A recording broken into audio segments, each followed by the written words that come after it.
আসসালামু আলাইকুম। আমি এখন আছি আমাদের এলাকার একটি লাউ চাষের জমিতে। এখানে দেখুন প্রতিটি গাছেই অসংখ্য লাউ ধরে আছে। এটা চাষিদের পরিশ্রমের ফল। চাষিরা তার জমিতে পানি দিচ্ছে, সার দিচ্ছে, কীটনাশক দিচ্ছে, যার ফলে আমরা বাজারে পাই এই টাটকা লাউ।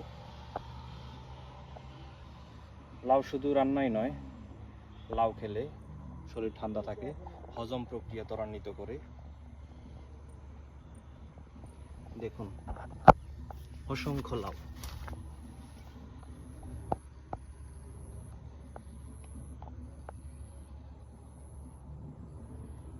এটাই হচ্ছে গ্রাম বাংলার চিরচেনা রূপ। দেখুন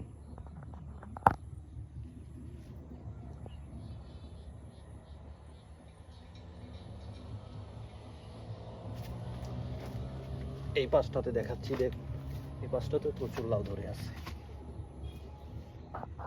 তো ধন্যবাদ সবাইকে যারা ধৈর্য ধরে আমার এই ভিডিওটি উপভোগ করলেন।